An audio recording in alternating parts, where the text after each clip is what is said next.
नमस्कार दोस्तों, आप सभी का स्वागत है मेरे YouTube चैनल प्रबंधन गुरु में। दोस्तों, आज इस वीडियो में हम बहुत ही इंटरेस्टिंग टॉपिक की बात करने जा रहे हैं, जो कि है managing demand and capacity in service marketing.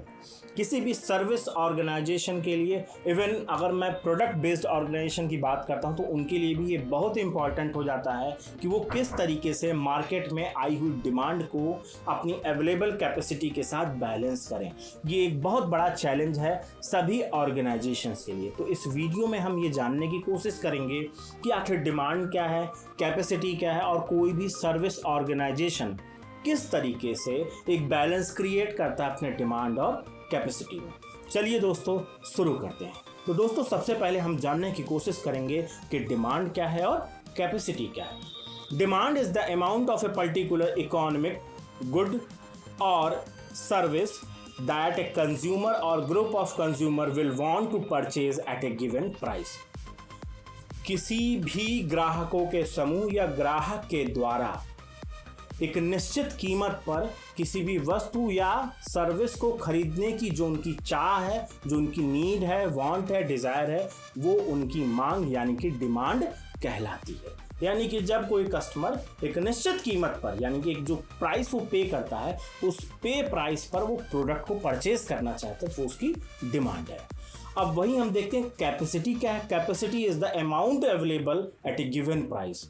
अब कैपेसिटी ये है कि जो प्राइस कस्टमर ऑफर कर रहा है उस गुड्स या सर्विसेज को परचेज करने के लिए, तो उसके अगेंस्ट में अवेलेबिलिटी क्या है सर्विसेज और गुड्स की, वो क्या कहलाती है, कैपेसिटी कहलाती है उस रिस्पेक्टिव गुड्स या सर्विसेज की।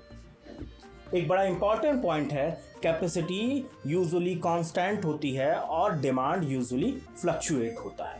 क्यों होता है ऐसा? कैपेसिटी एक निश्चित, यानी कि कंपनीज क्या करती हैं, एक निश्चित क्वांटिटीज पे प्रोडक्ट को प्रोड्यूस करती हैं, लेकिन डिमांड हमेशा फ्लक्चुएट करता है, कभी हाई जाता है और कभी लो जाता है।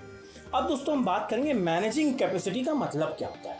Managing capacity means managing the limits of the organization resources such as labor force, manufacturing space, technology, equipment, raw material and inventory।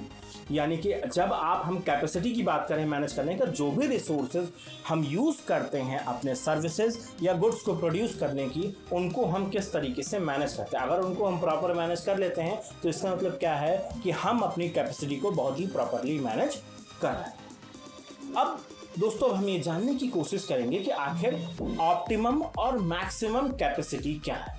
तो सबसे पहले हम ये देखेंगे कि मैक्सिमम कैपेसिटी क्या है। Maximum capacity on the other hand represents the absolute limit of service availability. Maximum का मतलब ये है कि जब आप अपने जो रिसोर्सेज हैं उनका 100% यूटिलाइजेशन कर लेते हैं, जितनी उनकी कैपेसिटी है, यानी कि फुली एग्जॉस्टेड कर देते हैं, तो उस कैपेसिटी को हम कहते हैं मैक्सिमम कैपेसिटी। और उस कैपेसिटी पर एक प्रॉब्लम ये है कि अगर हम सर्विसेज जो प्रोड्यूस करते हैं वो बहुत ही हाई एंड में हमको सर्विस क्वालिटी वाली नहीं मिलती। अब हम बात करेंगे ऑप्टिमम की।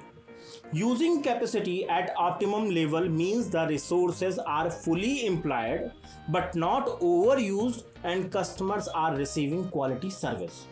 ऑप्टिमम का मतलब क्या है कि हम अपने रिसोर्सेज का पूरा यूटिलाइजेशन करते हैं, बट उनको हम एग्जॉस्टेड नहीं करते, उनका ओवर यूज नहीं करते, उनके ऊपर बर्डन नहीं डालते, और इस कंडीशन में कस्टमर्स को बहुत ही हाई सर्विस मिलती है उनके प्रोडक्ट और सर्विसेज के रेफरेंस में।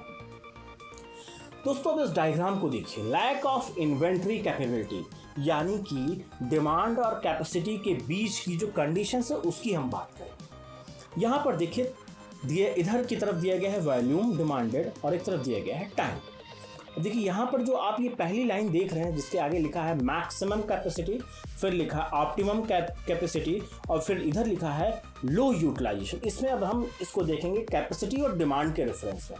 यहाँ पर देखिए एक्सेस डिमांड। एक्सेस डिमांड में क्या है, यानी कि हमारी जो मैक्सिमम कैपेसिटी है उसको डिमांड एक्सीड कर गया है और हमारा बिजनेस लॉस में जा रहा है। फिर हम बात कर रहे हैं डिमांड एक्सीड ऑप्टिमम कैपेसिटी, ठीक है, यानी कि जो हमारी मैक्सिमम कैपेसिटी है उस कंडीशन में हमारा जो डिमांड है वो एक्सीड कर रहा है हमारी मैक्सिमम कैपेसिटी और ऑप्टिमम कैपेसिटी के बीच में है, लेकिन उसमें एक प्रॉब्लम क्या हो रही है दोस्तों कि हम जो सर्विस प्रोवाइड कर रहे हैं वो 100% क्वालिटी वाला नहीं कर पा रहे, हमारी क्वालिटी क्या हो रही है, डिक्लाइन हो रही है।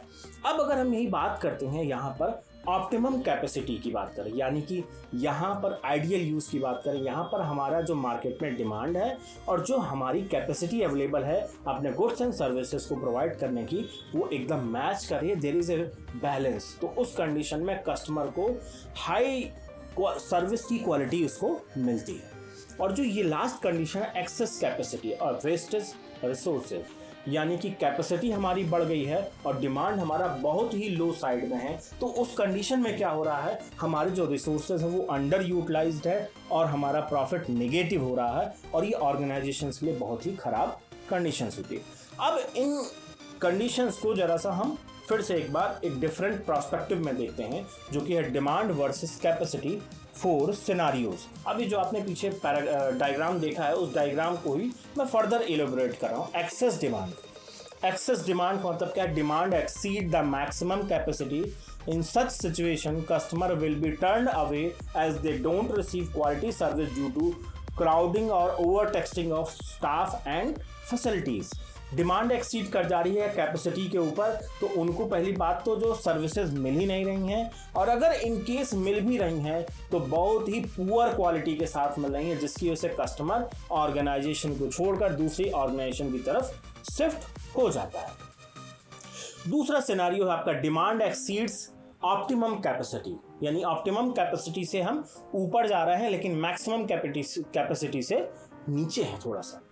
No one is being turn away, यानी कि कस्टमर आपसे दूसरी कंपनी की तरफ नहीं जाएगा, but services are suffering, services हमारे डिक्लाइन हो रही हैं due to overuse, crowding और staff being pushed beyond their abilities to deliver consistent quality. यानी कि हम अपने जो स्टाफ है, जो मैन पावर है, उनसे इतना काम ले रहे हैं कि वो अपना क्वालिटी वर्क डिलीवर नहीं कर पा रहे हैं। तो यहाँ पर कस्टमर प्रोडक्ट सर्विसेज को लेगा लेकिन सर्विस की जो क्वालिटी है, प्रोडक्ट की जो क्वालिटी है, उससे सेटिस्फाई नहीं हो रहा है। अब हम बात करते हैं सबसे आइडियल कंडीशन की। Demand and supply are balanced at the level of optimum capacity. Staff and facilities are occupied at a ideal level. No one is overworked, facilities can be maintained and customers are receiving quality service without undesirable delay। इस condition में क्या हो रहा है कि सभी लोग अपनी 100% जो उनकी कैपेसिटी है, जिस पे वो बेहतर क्वालिटी डिलीवर कर सकते हैं, उस पर काम करते हुए विदाउट एनी डिले और हाई क्वालिटी प्रोडक्ट और सर्विसेज अपने कस्टमर को प्रोडक्ट को डिलीवर कर रहे हैं और कस्टमर बहुत ही सेटिस्फाई होता है। लास्ट जो सिनेरियो है ये है एक्सेस कैपेसिटी। ये बड़ा अजीबोगरीब कंडीशन होता है क्योंकि यहाँ पर हम अपने रिसोर्सेज का पूरा यूटिलाइजेशन नहीं करते, हमारे रिसोर्सेज अंडर यूटिलाइज रहते हैं। Demand is below optimum capacity, resources are underutilised resulting in low productivity, low profit. Customers receive excellent quality but they have full use of resources. Customer को excellent services मिल रही है क्योंकि हम अपनी capacity का पूरा यूटिलाइजेशन नहीं कर रहे हैं, और इसकी वजह से दो इम्पैक्ट आते हैं। हमारी प्रोडक्टिविटी कम हो रही है और ऑर्गेनाइजेशन को नेगेटिव प्रॉफिट हो रहा है, जिसकी वजह से ऑर्गेनाइजेशन लंबे समय तक सर्वाइव नहीं कर सकता। दोस्तों अब हम बात करेंगे strategies for matching capacity and demand. इसके लिए बेसिकली दो स्ट्रेटजीज हैं, एक है एडजस्टिंग स्ट्रेटजी और एक है आपकी शिफ्टिंग स्ट्रेटजीज। ये दो स्ट्रेटजीज आती हैं कैपेसिटी और डिमांड को मैनेज करने के लिए। तो सबसे पहले जो हम पढ़ेंगे वो है shifting demand to match capacity. ठीक है दोस्तों, अब हम यहाँ पर ये आपके सामने दो चार्ट हैं और इसमें मैं आपको ये दिखा रहा हूँ कि किस तरीके से डिमांड को शिफ्ट कैसे किया जाए जब डिमांड ज़्यादा हो और जब डिमांड कम हो, यानी demand too high and demand to low. Communicate busy days and timings to customer when demand is too high. जब डिमांड हमारी बहुत ज़्यादा हो तो हमें क्या करना होगा, अपनी डिमांड को शिफ्ट करना होगा। उसके लिए हमें अपने कस्टमर को क्या करना होगा, कम्युनिकेट करना होगा डेज और टाइमिंग्स के बारे में। अब उसमें हमें क्या क्या करना चाहिए, modified timing and locations for service delivery. हमें अपनी टाइमिंग्स और लोकेशंस को क्या करना होगा, वो चेंज करना होगा ताकि कस्टमर को हम डिफरेंशिएट कर सके डिफरेंट डेज पर, ताकि एक ही टाइम पे सारे कस्टमर्स हमारे पास ना आ जाए, उनको हम कैटर नहीं कर पाएंगे। सेकंड पॉइंट ये है इसमें, offer incentives for non peak uses. अगर हम कस्टमर्स को इंसेंटिव ऑफर करें कि आप नॉन पीक आवर्स में आएंगे, तो उससे क्या होगा कि हम अपने डिमांड को मैनेज कर पा रहे हैं, हाई डिमांड को, और कस्टमर को एक बेनिफिट क्या होता है कि उनको इंसेंटिव्स भी कुछ मिलते हैं। इसमें एक पॉइंट और है, set priorities by taking care of loyal customers. आपको इस बात का ध्यान रखना होगा कि जो आपके लॉयल कस्टमर्स हैं उनको आपको प्रायोरिटाइज करना होगा, प्राथमिकता देनी होगी और उनको पहले सुनना होगा, ताकि वो आपके साथ एसोसिएटेड रहें। And in the last, charge full price for the service, no discount. Whatever the service, किसी भी तरीके की सर्विस अगर आप अपने कस्टमर को हाई डिमांड टाइम में प्रोवाइड कर रहे हैं, तो आपको सर्विसेज की जो प्राइस आप चार्ज करते हैं उस पर कोई भी आप डिस्काउंट नहीं देंगे, क्योंकि डिमांड इज टू हाई। अब हम दोस्तों बात करेंगे, इफ डिमांड इज टू लो, अगर डिमांड बहुत लो है तो how you can shift your demand.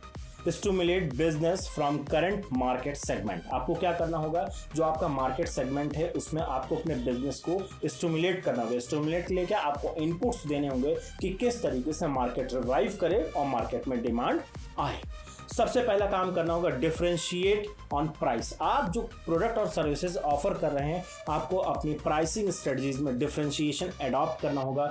Different prices यानी कि अलग अलग प्राइसेस आपको अपने अलग अलग प्रोडक्ट एंड सर्विसेज पर ऑफर करना होगा। किसी में आपको लो रखना होगा, किसी में आपको मीडियम प्राइसिंग एक तरीके से करनी होगी। It depends upon your product line. Number 2, change service offering. What ever the service offering, आप जो सर्विस ऑफर्स दे रहे हैं आपको उसमें भी चेंज करना होगा, so that customer will come to you and buy a product और सर्विसेज। अगर आप ऑफर्स चेंज नहीं करेंगे तो कस्टमर आपके पास नहीं आएगा।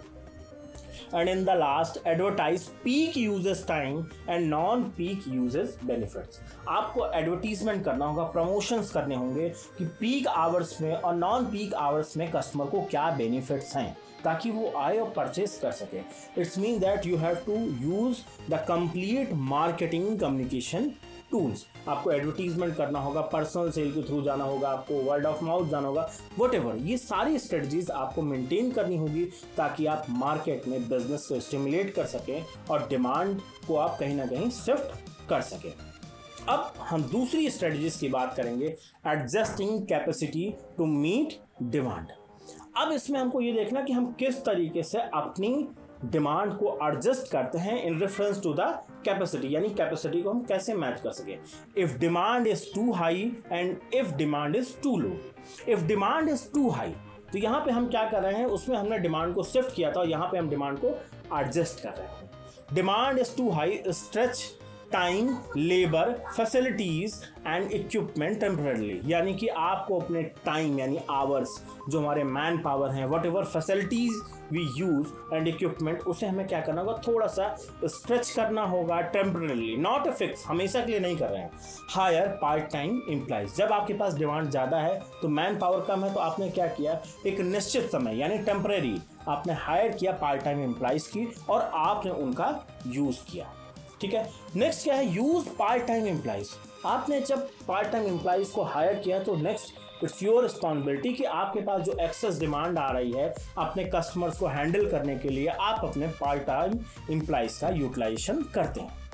And in the third point that is very important, request over time from employees. आपके जो एग्जिस्टिंग एम्प्लॉइज हैं आप उनसे रिक्वेस्ट करिए कि वो ओवर टाइम करिए। अगर उनके वर्किंग आवर्स 8 आवर्स हैं तो उनसे 2 घंटे की आप एक्स्ट्रा रिक्वेस्ट कीजिए, क्योंकि डिमांड ज़्यादा है और कस्टमर को आपको कैटर भी करना है।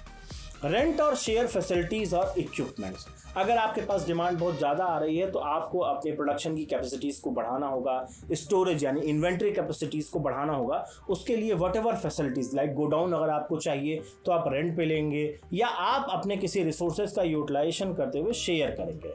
एंड इन द लास्ट, सब कॉन्ट्रैक्ट और आउटसोर्स एक्टिविटीज़। इवन अगर आपको लग रहा है आप चीज़ों को मेंटेन नहीं कर पा रहे हैं तो कुछ प्रोसेसेस के लिए आप आउटसोर्स कर देंगे, यानी किसी थर्ड पार्टी ऑर्गेनाइजेशन को आप कॉन्ट्रैक्ट देंगे और वो आपके बिहाफ पर इस काम को करेंगे। Now come to the demand to low. अब यहाँ पर हम कैसे अपने डिमांड को एडजस्ट करेंगे in reference to the capacity. Schedule down timing during periods of low demand. आपको कुछ चीज़ों को शेड्यूल करना होगा जब आपका डिमांड बहुत ही लो हो, क्योंकि आपको एडजस्ट करना है अपने डिमांड को अपनी कैपेसिटी के साथ। परफॉर्म मेंटेनेंस एंड रेनोवेशन, यानी कि आपकी जो मैन्युफैक्चरिंग फैसिलिटी है वहाँ पे मेंटेनेंस का काम करिए, रेनोवेट करिए, अपनी पूरी यूनिट को रेनोवेट करिए। जहाँ पर आपको लग रहा है कुछ भी रिपेयर का काम है, मेंटेनेंस का काम है, पेंटिंग का काम है, आप वो करिए। शेड्यूल वेकेशंस, आप अपने एम्प्लॉइज़ को एक रोस्टर बनाकर उनको वेकेशंस पर भेज सकते हैं। एंड शेड्यूल एम्प्लॉय ट्रेनिंग, आप अपने एम्प्लॉय को ट्रेन कीजिए ताकि उनकी प्रोडक्टिविटी और उनकी स्किल्स और इन्हांस हो सके, जिससे वो बेहतर quality of product and services offer कर सके अपने कस्टमर को। And in the last, lay off employees, क्योंकि ये कंडीशन आज के टाइम पे हम देख रहे हैं, कोरोना की वजह से भी ये हो रहा है, डिमांड बहुत लो हो जा रही है, तो कंपनी की मजबूरी हो जाती है कि वो नंबर ऑफ़ एम्प्लॉइज़ को अपने यहाँ से रिमूव करता है, हटाता है, क्योंकि वो अर्न नहीं कर पा रहा है तो उनको पे भी नहीं कर पा रहा है। तो डिमांड जब लो हो जा रही है तो कैपेसिटी और डिमांड को मैनेज करने के लिए कुछ एम्प्लॉइज़ को भी उसको निकालना पड़ सकता है। थैंक यू दोस्तों, अगर आपको ये कॉन्सेप्ट अच्छा लगा हो तो वीडियो को लाइक कीजिए, शेयर करिए और हाँ, चैनल को सब्सक्राइब करना ना भूलिएगा। थैंक यू दोस्तों।